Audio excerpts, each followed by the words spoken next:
Bon,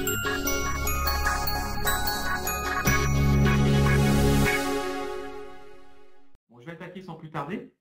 Voilà, rapidement, bon, il y a certains à qui je vais rien apprendre, mais en tout cas peut-être ceux qui se lancent.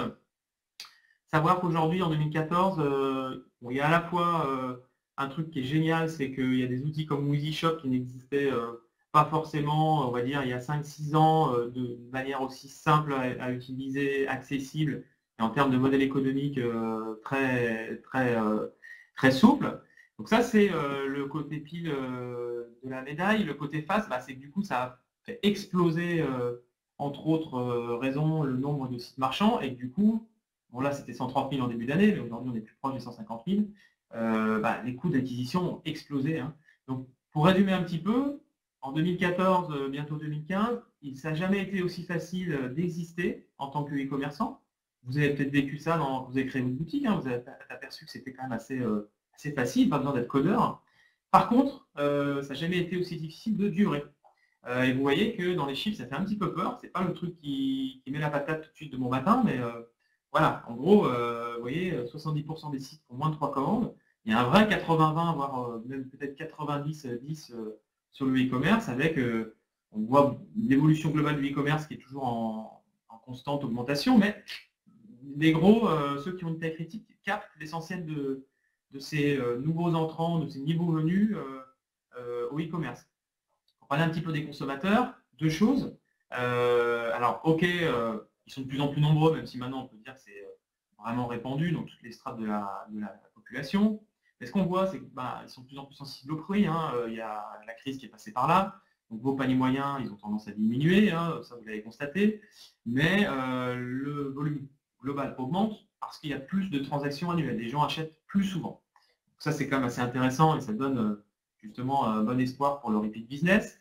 L'autre difficulté numéro 1, mais ça mériterait un autre webinar, c'est la livraison. C'est-à-dire que vous avez constaté que c'était assez difficile de vendre de la livraison simple aujourd'hui à vos clients.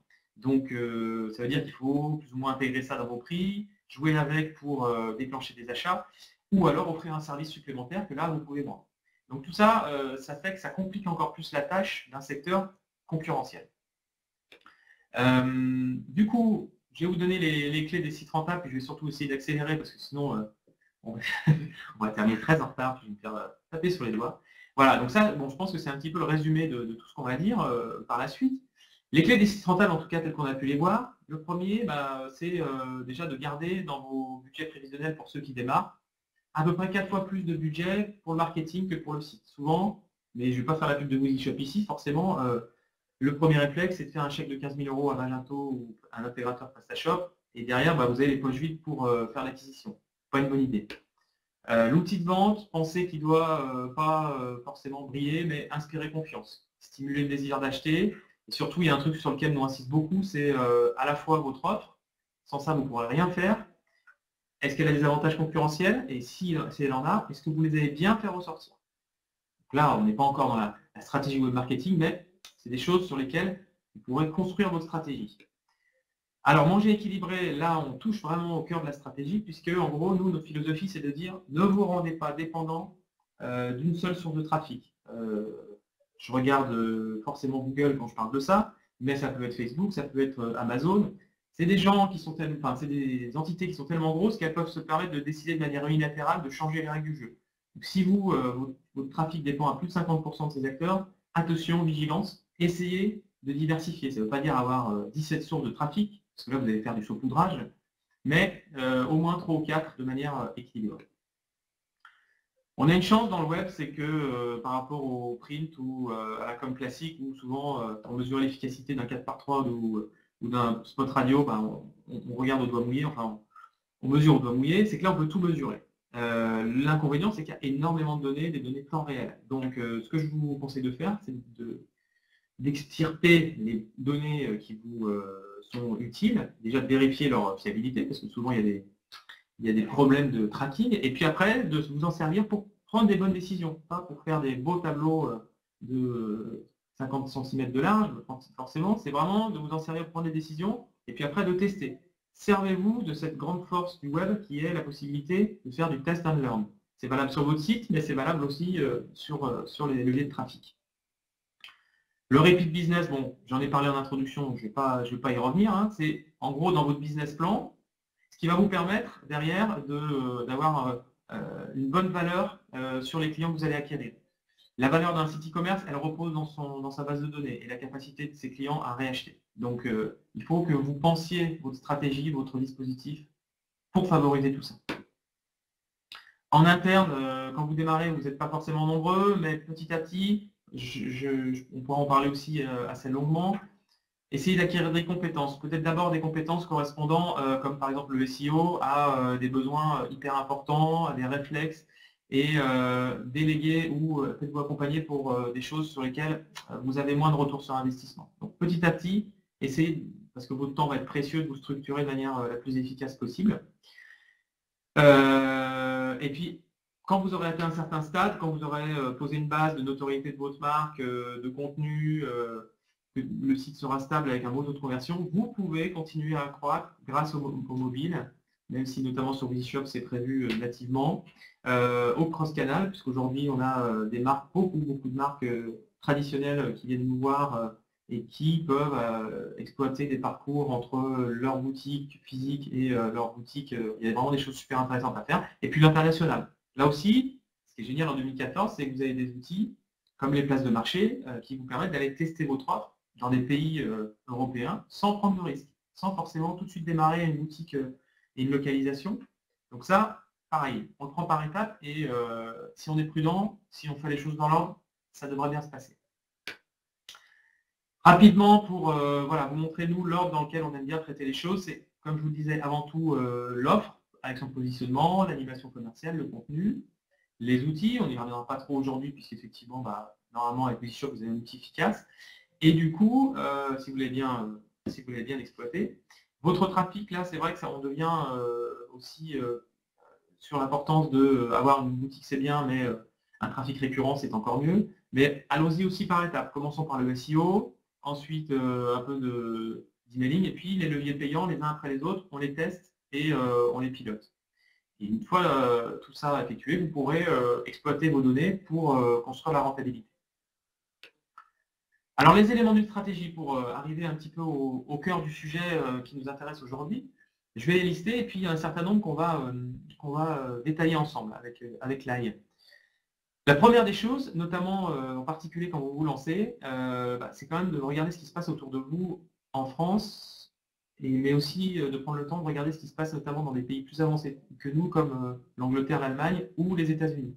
Je vais y venir tout de suite après. Il y a des moyens intelligents d'en tirer des enseignements. Ça ne veut pas dire qu'il faut faire du MeToo à tout prix, mais ayez bien conscience de ce qui marche, de ce qui peut aussi éventuellement venir en confrontation directe avec votre offre. Après, vous passerez à avant de partir sur du trafic, notamment du trafic payant, il faut que vous ayez un outil qui convertit bien, sinon ça va être du gaspillage. Du coup, vous allez commencer par optimiser votre e-merchandising, que votre catalogue soit bien organisé, avec les produits qui vendent bien placés, les avantages concurrentiels bien ressortis, j'en ai parlé, et puis les fonctionnalités utiles à votre cible. Ça ne sert à rien de multiplier des trucs qui ne sont pas utiles à ce que recherchent les gens. Hein. Limitez-vous à l'essentiel, sinon ça va être noyé. Important aussi de penser à des landing pages. Hein, quand vous avez des campagnes, faites atterrir pas sur la home page, mais sur des pages qui ont un rapport avec la campagne AdWords, d'où proviennent les visiteurs, le contenu depuis lequel vous envoyez, parce que sinon, ils ne referont pas l'effort en démarche de vente d'aller trier. Il faut que vous fassiez un petit peu cette sélection pour vous, un petit peu comme un vendeur qui va prendre votre besoin, bonjour madame, qu'est-ce qui vous intéresse, de quoi vous avez besoin, comment vous vous habillez, et lui il va dire tiens, je vous emmène dans ce rayon et voilà ce qui est susceptible de vous intéresser. Une fois que cette partie convertit bien, alors merci Barbara pour l'aide, du coup une fois que ça convertit bien, vous allez pouvoir commencer à envoyer du trafic. Hein. Donc là on va entrer dans quelque chose qui est vraiment très important, c'est assez régulièrement vous posez la question de quels sont les leviers de trafic adaptés pour les 6 prochains mois, les 12 prochains mois. Donc soit vous avez des leviers de trafic déjà actifs, et les optimiser et les amener à des ROI, c'est-à-dire En gros, vous mettez 20 € de chiffre d'affaires, 20 € d'investissement, vous récupérez 100 € de chiffre d'affaires, ou du lancement de levier. Et vous allez vous dire, bah, j'ai par exemple identifié que l'affiliation était utile pour moi, très bien, quand est-ce que je vais le faire, avec quel budget, sur quelle gamme de produits, avec qui. Donc ça, c'est important de se poser avant pour parcourir tous ces leviers et les sélectionner correctement. On y reviendra plus en détail. Chaque fois qu'il y a une petite boule noire, ça sera détaillé. Alors le SEO, là aussi, ça pourrait faire l'objet d'un webinaire, vous en aurez avec des référenceurs experts.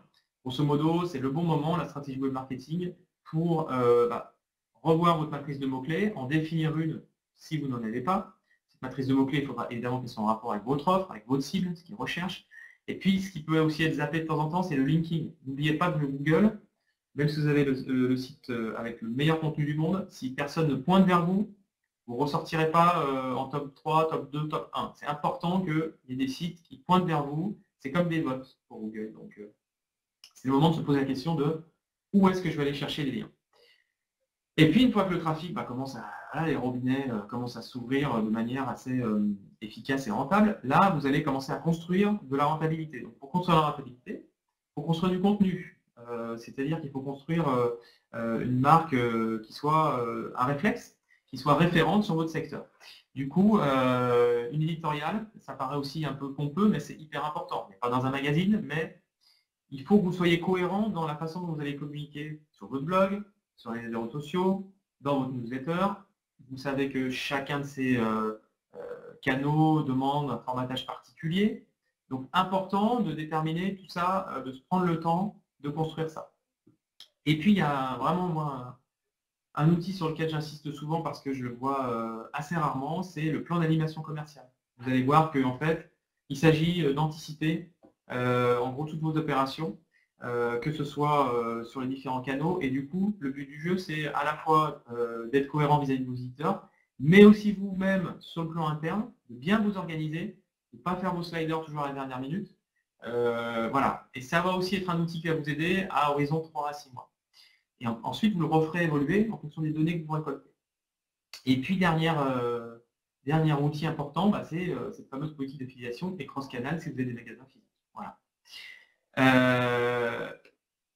Pour revenir d'abord sur ce benchmark, puisque vous allez voir qu'en fait, on va regarder votre positionnement, on va regarder, c'est important, alors, vous faites accompagner ou vous le faites vous-même, on vous donne la méthode pour le faire vous-même, s'il faut, mais regardez des concurrents sur les places de marché, des concurrents directs. Je précise qu'on vous enverra cette présentation après le webinaire, donc pas de souci, si ça va un petit peu vite, vous pourrez y revenir quand vous voudrez après avec le PDF. Il faut important aussi analyser votre catalogue, la façon dont vous organisez, benchmarker vos prix, évidemment, et puis les services associés, ça c'est important.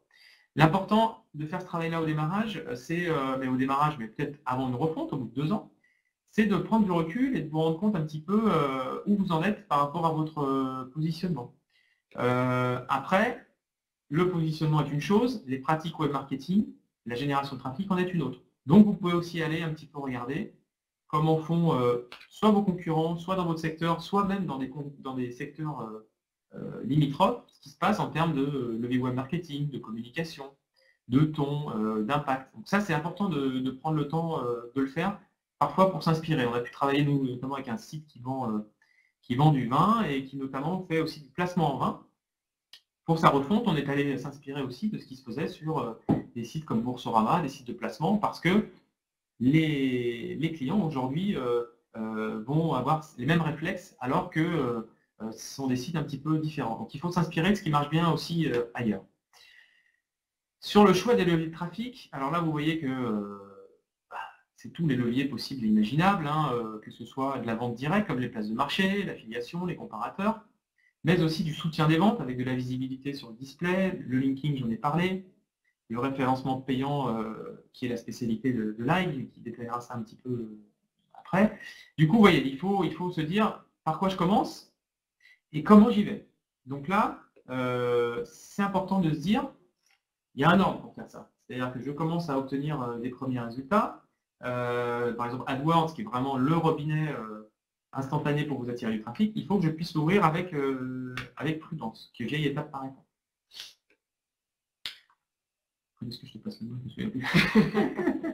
Donc juste là-dessus pour illustrer, voilà un petit peu, par exemple, un ordre d'idée, des retours sur investissement, des coûts d'acquisition client de ces différents leviers. Hein. Vous voyez qu'il y a des choses qui vont pouvoir coûter assez cher, par contre, qui ont un délai de génération de CA assez rapide, et d'autres plus longs, hein, comme le SEO. Par exemple, le SEO, forcément, c'est ce qui va vous attirer du trafic très qualifié et à moindre coût. Maintenant, c'est ce qui a le plus d'inertie.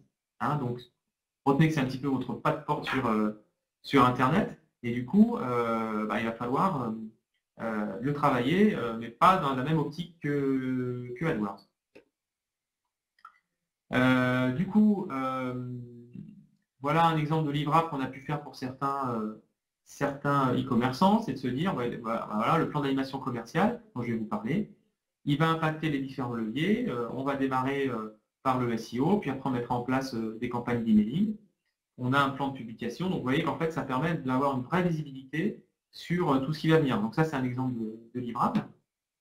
Et puis à chaque levier son rôle aussi. Hein. Quand vous allez faire votre petit marché, votre sélection, pour manger équilibré, il faudra bien comprendre qu'il y a différentes fonctions sur chaque levier. Donc là aussi, important de panacher les différents aspects. Alors là, je vais peut-être te passer quand même la main pour peut-être les outils Google en particulier.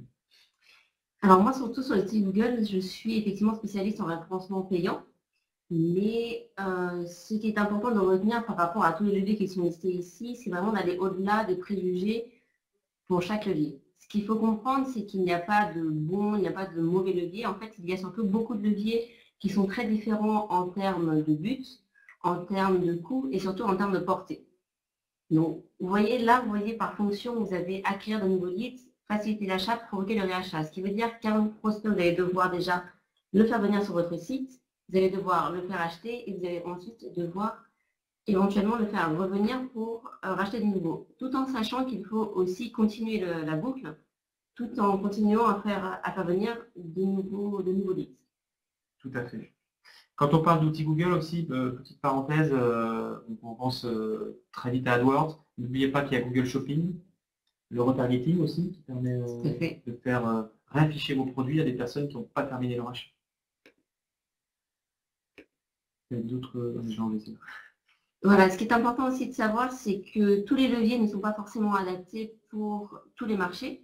Donc, je vais prendre deux exemples qu'on a eu par le passé. Par exemple, le display, surtout celui en passant par AdWords, est complètement interdit, par exemple, pour tout ce qui est alcool ou produits adultes. Ou, par exemple, les comparateurs de prix sont généralement moins pertinents pour toutes les activités qui sont plutôt sur des secteurs du luxe. Donc, voilà. Par contre, bien sûr, comme je disais, aller au-delà des préjugés, aller vraiment essayer de regarder pour chaque levier quelle opportunité ça pourrait représenter pour moi. Alors j'ai noté vos questions à la fois sur les définitions. Alors les définitions, je vais te les donner tout de suite et on va peut-être essayer d'expliciter plus systématiquement. Après, la difficulté, c'est que je pense parmi vous, il y a des gens vraiment très matures en e-commerce et d'autres débutants. Mais bon, on va prendre le temps qu'il faut. SEO, c'est le référencement naturel, c'est vos positions sur les moteurs de recherche. Et ROI, retour sur investissement. Voilà, je pense que dès que maintenant on va tomber sur un acronyme de ce type-là, on essaiera de donner un petit peu la signification. Et la différence entre place de marché et comparateur. Le comparateur, en fait, c'est un outil qui vous permet, je dirais, de placer vos produits en face d'autres produits de même type et en fait de comparer les prix. Hein. Le guide, par exemple, fait ça.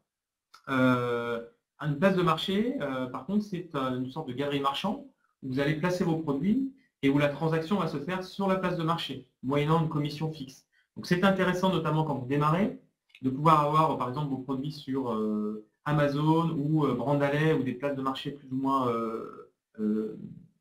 spécialisées de cette manière-là, parce que du coup, vous allez avoir, sans coût variable, une possibilité de tester votre offre. L'inconvénient sur les places de marché, il y en a deux, c'est que vous allez devoir livrer selon les standards de la place de marché. Donc si c'est Amazon, inutile de vous dire qu'il va falloir que ce soit rapide. Et puis, deuxième inconvénient, c'est que les transactions qui vont se faire sur ces places de marché, donc il y a eBay, Fnac.com, enfin vous avez une vingtaine, elles vont rester sur cette place de marché. C'est-à-dire qu'en gros, la place de marché va vous envoyer la commande, va vous dire envoie ce frigo à la personne qui l'a commandé, vous envoyez son adresse, mais vous n'aurez pas son adresse email. pour la plupart des cas. Donc vous voyez qu'en fait, par rapport au fameux deuxième achat dont je vous parlais, c'est une possibilité pour vous de faire du chiffre d'affaires additionnel assez rapidement, puisque vous allez tout de suite vos produits vont être tout de suite placés dans un gros carrefour d'audience. C'est les sites les plus visités en France. Par contre, vous ne récupérerez pas l'email, donc vous n'aurez pas la possibilité de ressolliciter ce client une deuxième fois. Il faut penser à ça. Donc là, une fois de plus, la place de marché très bien, mais parmi d'autres leviers. Donc pensez-y. Ça peut quand même représenter 20 à 30% du chiffre d'affaires en moyenne des e-commerçants. On va avancer un petit peu sur les deux outils dont je vous ai parlé tout à l'heure, qui sont le plan d'animation commerciale et la ligne éditoriale. Voilà, bon, la ligne éditoriale, j'en ai un petit peu parlé, elle doit être construite en fonction de votre positionnement de votre marque. Elle forge votre identité et puis elle permet aussi d'avoir de la cohérence sur chacun des canaux. Donc typiquement, on va dire que sur le blog, vous allez traiter tel ou tel thème, et puis vous allez le décliner de telle ou telle manière sur Facebook, de telle ou telle manière sur la newsletter. Ce qu'il faut surtout noter sur les blogs, c'est que ce n'est pas forcément qu'un outil de référencement, on n'est pas forcément qu'un outil pour ramener plus de trafic sur vos articles. Il faut vraiment savoir lier les deux, que ça vous serve à la fois pour faire venir du trafic, pour faire remonter des mots-clés, mais surtout correspondre au ton de votre boutique. Donc vraiment faire vivre votre boutique, la personnaliser, lui donner vraiment une vie autre qu'un géant comme Amazon. Si on prend vraiment du recul, justement, c'est un bon exemple Amazon sur le e-commerce en général. Aujourd'hui, qu'est-ce qu'on constate que bon, les gros, j'en parlais avec Comité Critique, ça va, et encore, ils n'ont pas une rentabilité folle. Ceux qui font du cross-canal, les retailers, les marques physiques, commencent à se professionnaliser, et ça c'est intéressant. Et du coup, les pure players comme vous, je pense que la majorité d'entre vous qui réussissent, sont ceux à la fois qui ont une offre claire, parfois niche, parfois même niche de niche, parce que dans la niche, il y a déjà Amazon. Et ceux qui réussissent sont ceux qui ont réussi à avoir une vraie identité forte qui permet de générer de la viralité, du contenu, qui permet en gros d'avoir une forte identité et d'attachement à la marque. Typiquement, une démarche comme celle du slip français, c'est facilement reconnaissable, mais par contre ça demande du temps. Hein. Ce n'est pas non plus une solution miracle. C'est-à-dire que la stratégie de contenu dont parlait Lai, pour la construire, bon, déjà il faut une bonne idée et une bonne offre au départ, mais ça de toute façon c'est la loi du commerce, qu'il soit I ou qu'il ne soit pas I. Mais une fois cette décision prise, ça va demander beaucoup de temps, c'est très fastidieux.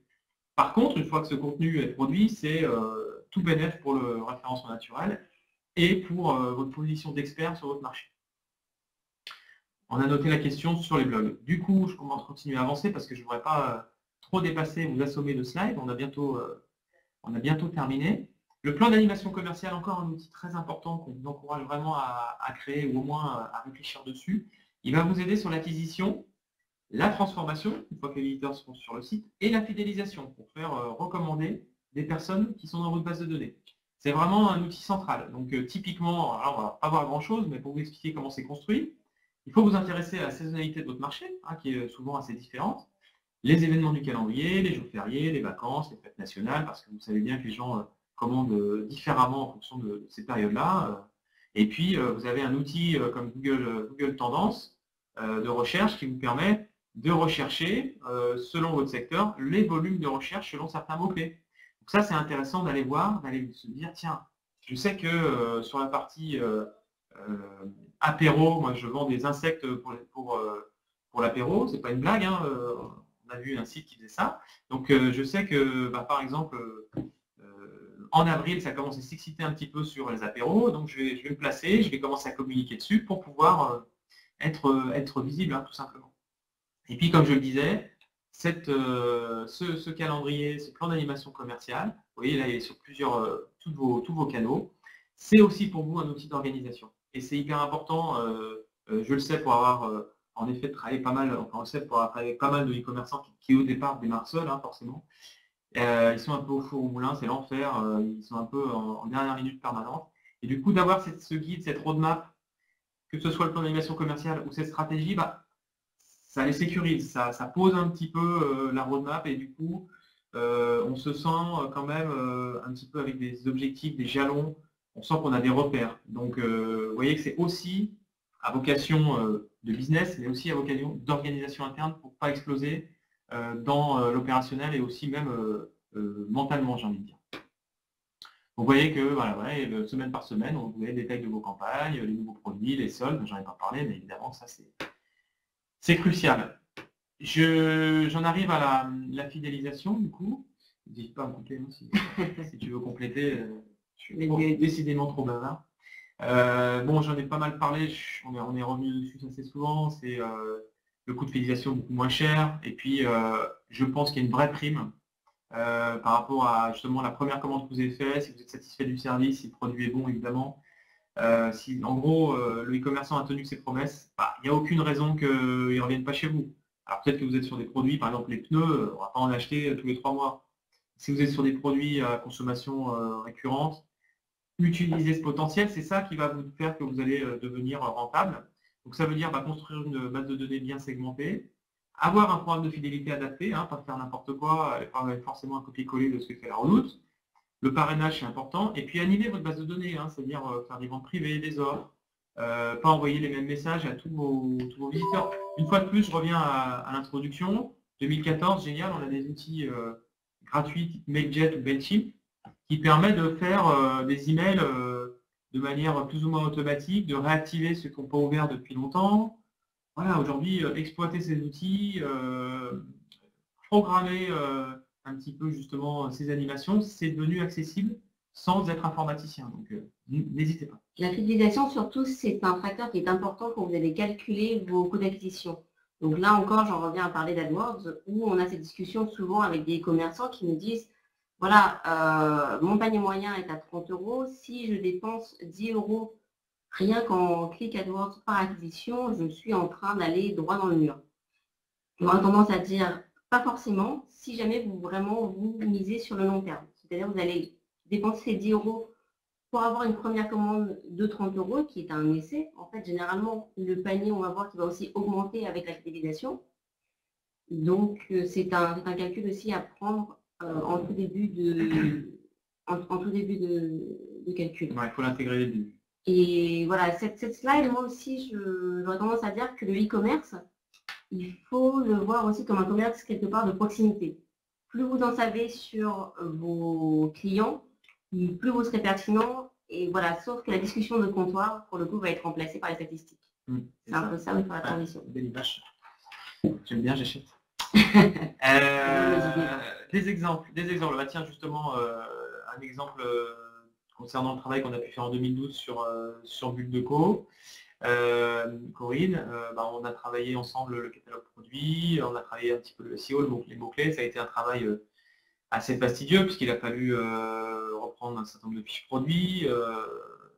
Mais au final, c'est un travail qu'on a pu faire ensemble et on a vu que uniquement en travaillant ça, on a pu augmenter le nombre de visites assez rapidement, de manière qualitative et quantitative. Donc ça, c'est intéressant puisque si vous faites le travail correctement, en faisant pointer des bons liens, à tous les coups, ça paye. On critique beaucoup Google, mais malgré tout, les directives sont assez claires.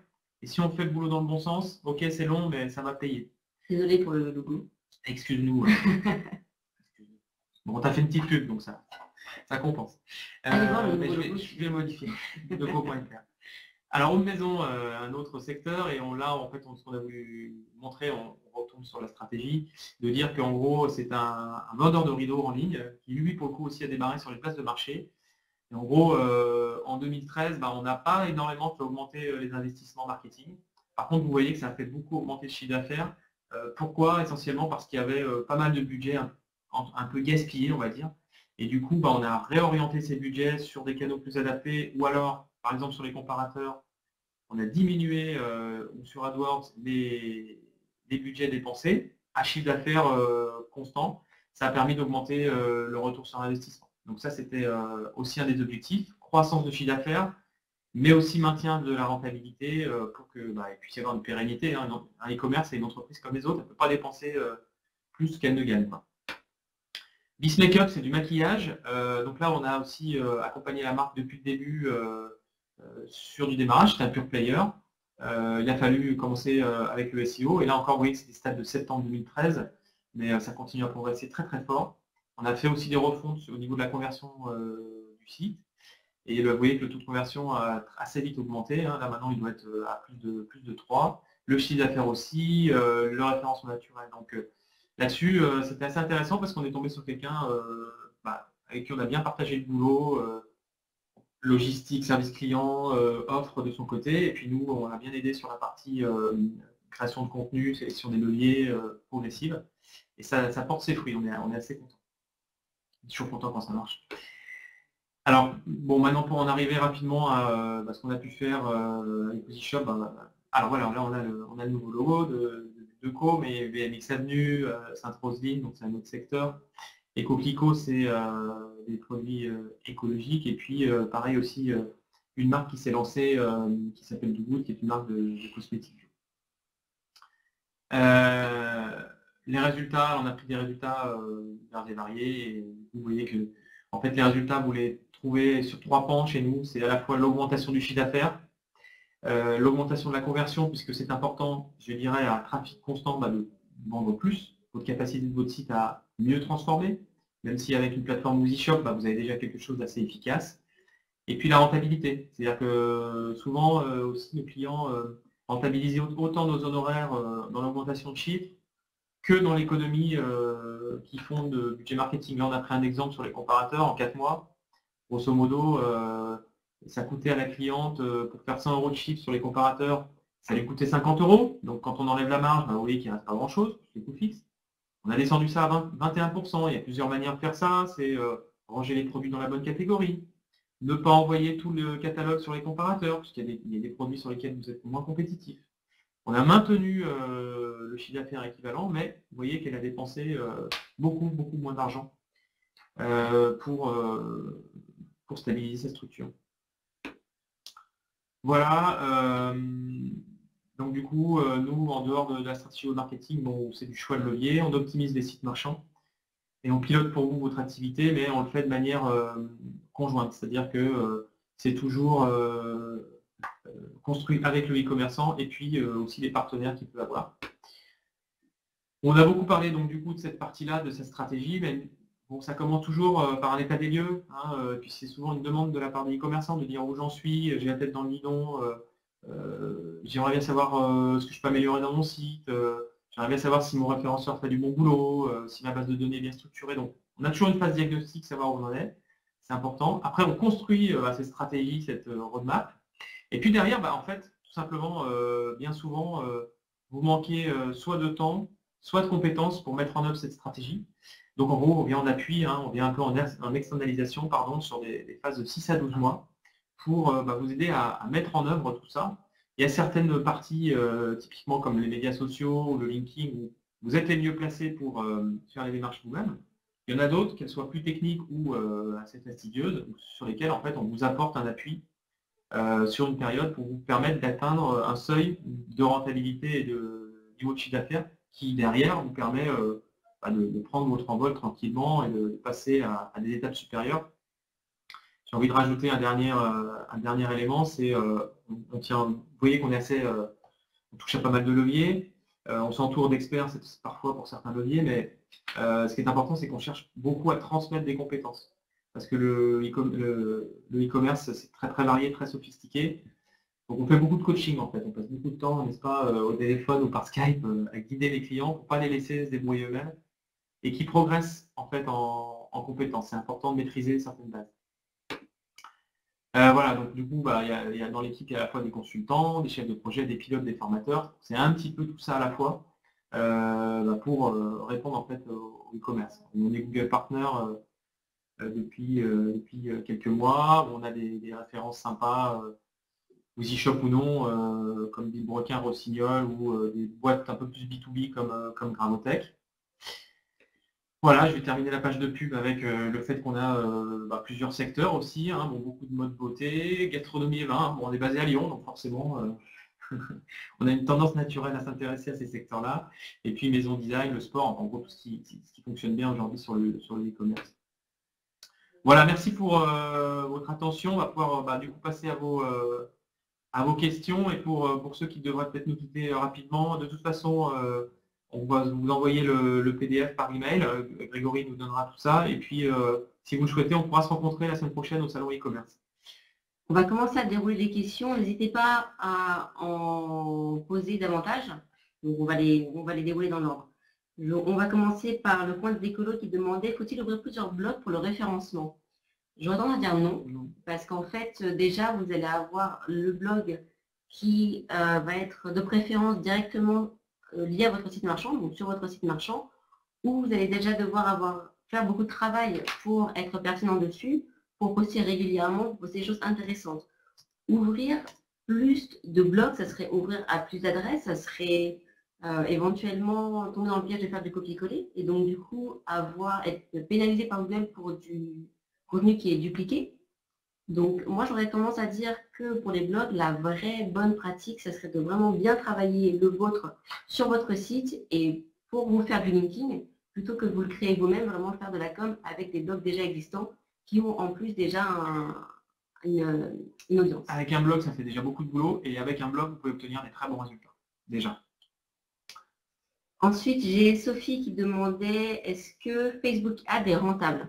J'aurais tendance à dire pas directement. En fait, Facebook Ads, ce qu'il faut savoir, c'est que vous allez placer des publicités display. Par contre, vous allez avoir énormément de critères de segmentation qui vont être disponibles. Je ne sais pas, vous avez joué avec récemment, vous pouvez même dire, voilà, je veux cibler des gens qui sont partis en voyage il y a moins de 3 mois ou revenus de voyage il y a moins de 3 mois. Donc, vous allez avoir des données démographiques et comportementales qui vont être très, très poussées. Et ça, en fait, vous allez pouvoir avoir beaucoup de likes, beaucoup d'audience sur votre page, moins en termes directement de commandes. Par contre, ça va être du trafic que vous allez avoir sur votre Facebook qui va vous être utile au moment où vous allez faire de l'animation commerciale sur votre Facebook, au moment où vous allez faire des jeux, en plus de diffuser vos promotions et avoir des commandes directement. Malgré tout, quand même, le nouveau système de pub sur Facebook avec le retargeting dans le flux, alors qu'avant c'était sur la colonne de droite, il est beaucoup plus efficace et beaucoup plus rentable qu'avant. Mais c'est vrai que c'est pas pour faire de la vente directe. Il ne faut pas compter dessus pour faire de la vente directe. Par contre, dans une optique de constitution de communauté, justement de repeat business, de construction d'identité de marque, ça peut être très intéressant de faire grossir votre page. Vous pouvez aussi la faire grossir avec des jeux concours. Il y a des outils comme Contest qui sont assez efficaces pour ça. Ensuite, on a Isabelle qui demande quel est le budget pour une prestation telle qu'on l'a faite pour Build-A-Co. Alors, les tarifs, en fait, on a construit des packages spécialement pour les Wizishopiens. On a appelé ça les offres Up My Wiz. On aime bien les jeux de mots pourris. Donc, c'est lui qui les fait.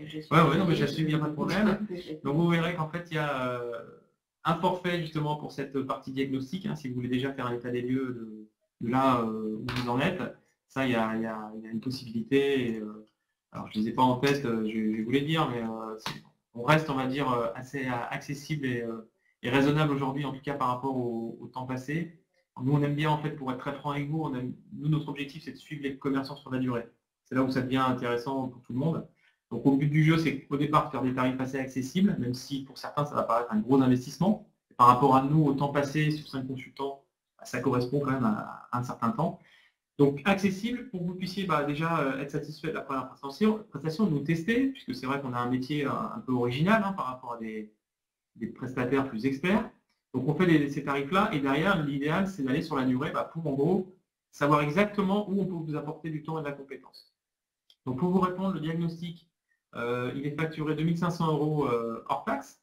Aujourd'hui, on a aussi la possibilité d'évaluer vos prestataires et le ROI de vos leviers moyennant une option à 500 €. La stratégie, telle qu'on l'a décrite aujourd'hui, il y a 2 types de stratégies. Une stratégie pour ceux qui démarrent, on appelle ça la roadmap starter, et la roadmap booster pour ceux qui souhaitent accélérer. C'est le même prix pour les deux, et pour tout ce que vous avez ici avec la petite ampoule. Et ça, c'est un forfait de 3900 € hors taxe pour, vous voyez, plein de choses dans votre boîte qui sont livrées généralement en 30-40 jours, n'est-ce pas? Pour donner un ordre d'idée. Et puis l'accompagnement, alors là, l'accompagnement, on est sur différentes formules. Soit vous souhaitez qu'on vous accompagne sur des leviers essentiels comme le SEO, donc le référence naturel, les médias sociaux, le merchandising, l'emailing. Vous vous sentez ni le temps ni les compétences pour le faire, on le fait pour vous. Donc là, on va être sur des forfaits à 1300 € par mois. Et là-dessus, vous avez plusieurs personnes plusieurs consultants qui vont intervenir.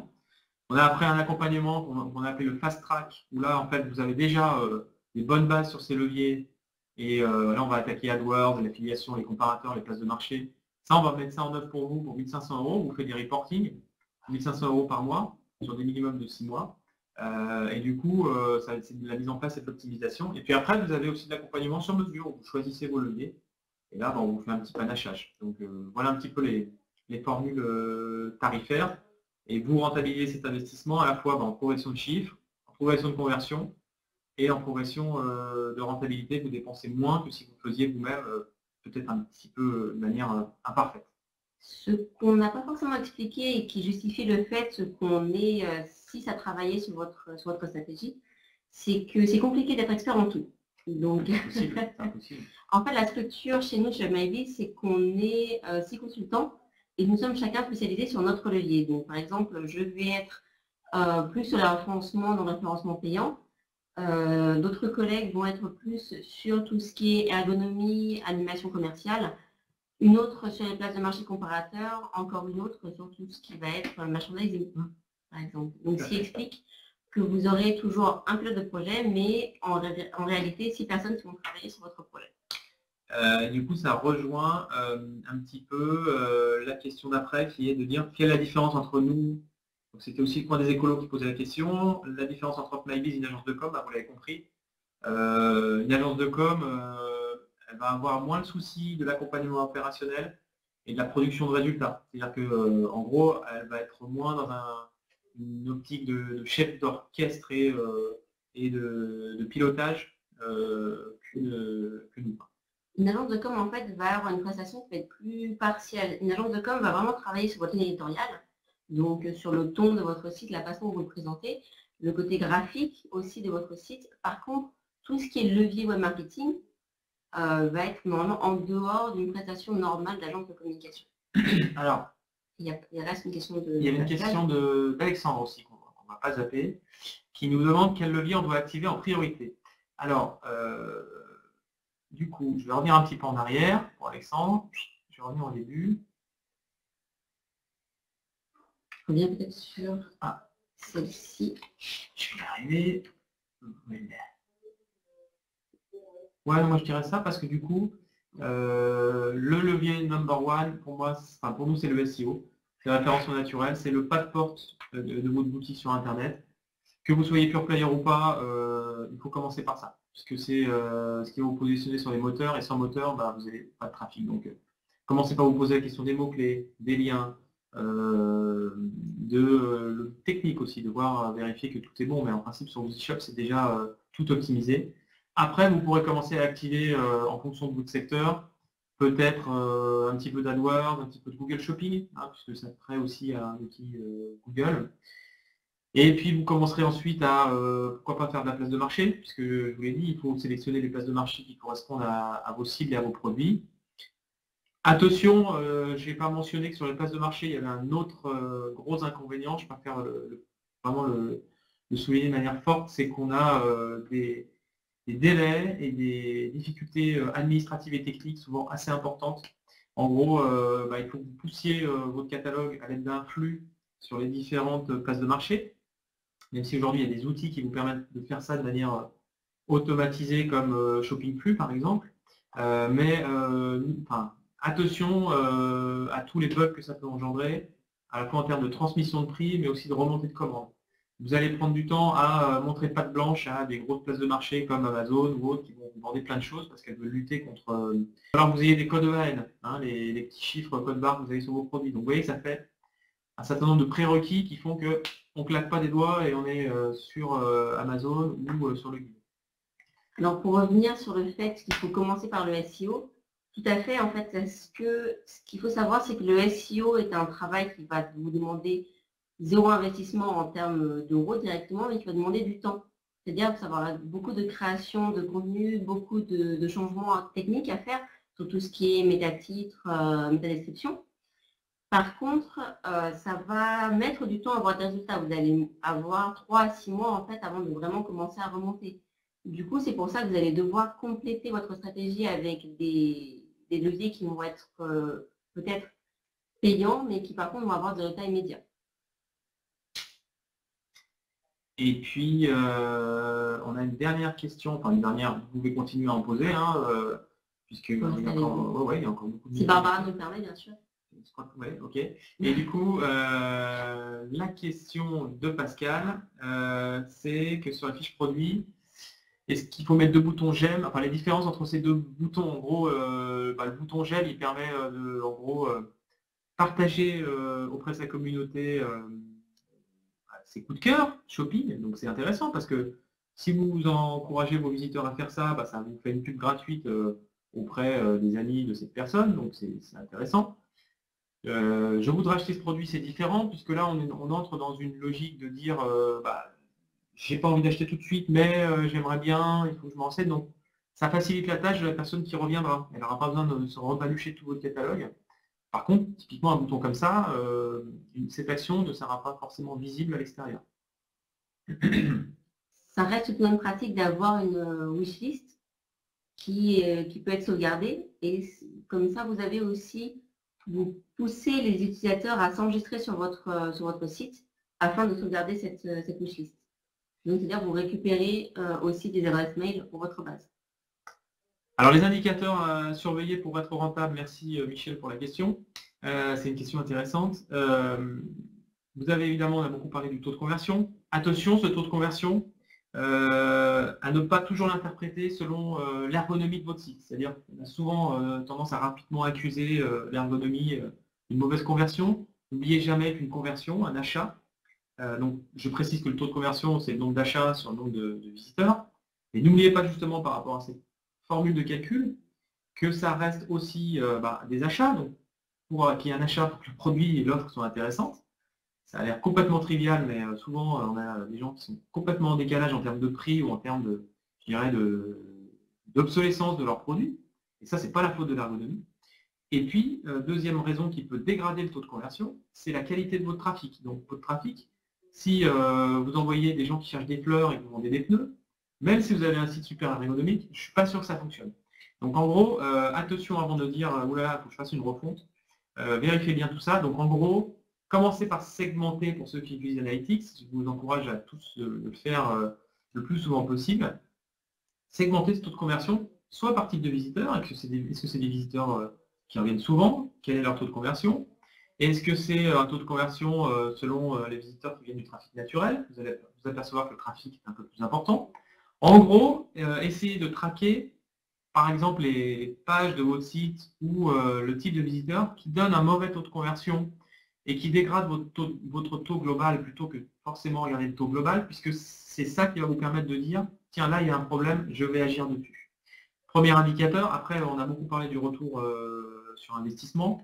Ça veut dire, en gros, combien vous dépensez sur tel canal pour générer une vente. Là aussi, un petit bémol, il y a aujourd'hui souvent plusieurs interactions avant d'acheter. C'est-à-dire que je vais d'abord taper à Google et cliquer sur l'annonce AdWords pour arriver sur la boutique. Et puis là, il faut que je m'en aille parce que j'ai mon but. Donc, je vais rentrer chez moi. Puis, je me souviens du nom du site. Donc, je vais aller taper le nom directement dans la barre. Je vais aller sur le produit qui m'intéresse. Ah tiens, je trouve que c'est un peu cher. Je vais aller sur un comparateur. Puis, je vais aller voir, je me rends compte sur le comparateur que c'est pas plus cher qu'ailleurs, que ça a l'air sympa. Donc, je commande. Donc, vous voyez, pour ce client-là, monsieur Dupont, eh ben, pour faire une vente, ça vous a coûté un clic sur AdWords pendant qu'il était au bureau et un clic sur un comparateur quand il était chez lui. Donc, vous voyez que il faut faire attention à ces calculs de rentabilité et prendre en compte les parcours moyens de vos visiteurs. Bien les identifier pour attribuer les ventes correctement aux canaux. Un autre indicateur à surveiller, peut-être sur les outils Google, qu'est-ce que tu indiquerais?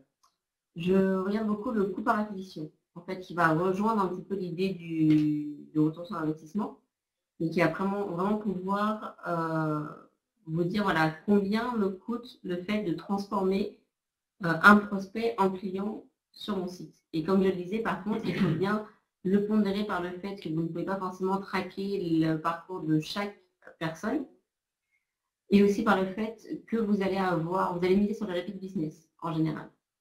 C'est vrai que le coût d'acquisition, c'est un super outil de pilotage. Typiquement, partez de votre panier moyen. Vous dites, allez, je vais essayer de tirer le panier moyen vers le haut en faisant par exemple du cross-selling, ou en disant à partir de 60, je suis à 60 € de panier moyen, je veux monter, je vais dire tiens, frais de livraison offert à 70 €, bah, ça va peut-être vous augmenter un peu votre panier moyen. Et par rapport à ce panier moyen, vous allez pouvoir dire, ce panier moyen, bah, par rapport à ma marge moyenne, imaginons que ce soit 60 €, bah, je gagne 25 € de marge brute par rapport à mes coûts fixes. Et donc, ces 25 € vont vous servir à déterminer combien vous êtes prêt à payer pour de construire votre présence. Et donc, c'est très important de surveiller pour votre rentabilité cet indicateur. Du coup, j'imagine que Sophie Grégory a répondu à votre question pour ce qui est un bon CPA. Voilà. J'ai anticipé la question, mais CPA, c'est tellement variable que, voilà, en B2B, quand vous êtes sur des paniers moyens à 300-400 €, bah, vous pouvez monter, je sais pas, moi, parfois il y a des, vous allez louer des bases, le lead va vous coûter 60 €, hein, mais c'est pas un problème puisque derrière vous allez transformer correctement. Donc en fait, le CPA, il faut vraiment le décomposer en fonction de votre panier moyen et de votre marge. Vraiment partir d'un raisonnement complètement business. Sur les outils AdWords, je pense que c'est très variable aussi, hein, ou les outils shopping. Tout à fait. Vous allez avoir surtout beaucoup de différences au niveau du coût au clic, où finalement, il ne faut pas forcément être effrayé. Vous allez avoir certains marchés où vous allez avoir des clics qui vont être à plus d'1 €, 1,50 €, 2 €. Je l'ai vu spécialement à l'époque où j'étais spécialisée beaucoup en bijouterie, donc en tout ce qui était luxe en ligne. Alors où là, forcément, on vendait beaucoup de bagues de fiançailles, donc on n'était pas sur du repeat business. En tout cas, je l'espère pour les gens qui achètent. Mais par contre, où il y avait des marges en luxe qui sont de l'ordre de 60 à 50%, bien au-delà de ce que vous faites en général en tant que revendeur. Il y a peut-être une notion aussi de quality score qui est importante et qui n'est pas forcément évidente quand on démarre. En gros, Google va vous donner une note à vos campagnes et cette note va dépendre à la fois de plein de paramètres et notamment aussi de la qualité de votre site. Et du coup, je reviens à la notion de landing page. Il faut que vous puissiez faire atterrir vos visiteurs à un endroit qui est conforme à la façon dont sont construites vos campagnes. J'ai une tendance à avoir une démarche qui est complètement inverse par rapport à ce que les e-commerçants vont, par là où les e-commerçants vont commencer en fait pour faire de l'AdWords. Je commence par regarder l'ensemble du site, à regarder quelles sont les pages qu'on peut utiliser effectivement comme landing page et construire des campagnes à partir de ça, et non l'inverse. Voilà, je ne sais pas si vous avez une toute dernière question avant qu'on clôture ce webinaire. On espère qu'on n'a pas été trop généraliste pour les experts, on n'a pas été trop incompréhensible pour les débutants. C'est vraiment pas évident de mettre le niveau de discours adapté. On est complètement dispo après le webinaire pour apporter des compléments d'infos, répondre à vos questions. On vous fera parvenir le support et avec plaisir pour ceux qu'on peut rencontrer la semaine prochaine à Paris. On sera tous présents. Donc, merci de votre attention et à bientôt, on espère. Merci beaucoup.